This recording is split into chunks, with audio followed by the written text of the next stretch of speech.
Hi, welcome to Christadelphianvideo.org. Thoughts on the Bible readings: 1 Kings 16, Jeremiah 42, Mark 16. For August 21st, the 16th chapter of 1 Kings starts with a prophecy from the seer, Jehu the son of Hanani, to bring judgment on Baasha as he copied the ways of Jeroboam.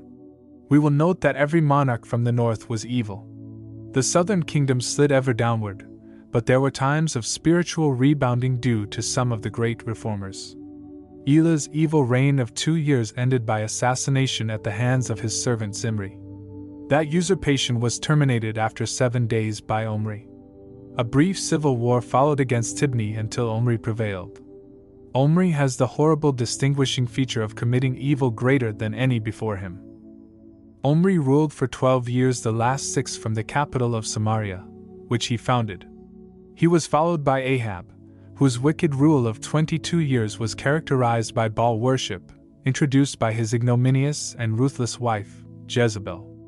In Ahab's reign there was an attempt to rebuild Jericho in defiance of the divine pronouncement against that city. The result of this rebellion was a double tragedy in the loss of 2 sons. In the 42nd chapter of Jeremiah we are told that the prophet would pray for them not to experience the dire retribution of Nebuchadnezzar, and warning them not to go into Egypt. However, the rebel captains ignored the warning, and took Jeremiah and the nation's remnants as hostages to Egypt. There they were to experience the perils of the sword and famine. In the record of Mark 16 we are told that the 3 women were at the tomb for the start of the first day of the week, Sunday. But in Jewish reckoning this commenced at 6 p.m. on the Saturday evening. An amazing sight confronted them: a young man, clearly an angel, sitting on the massive stone that had been rolled from the sepulchre's entrance.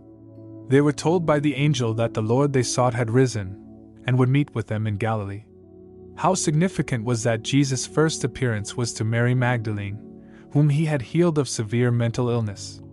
It was as if, where sin had abounded, grace did superabound. Romans 5 verse 20. She typified the bride of Christ. Then followed an appearance to 2 others on the way to Emmaus, as Luke 24 described. The chapter concludes with the Great Commission to take the gospel to all the world.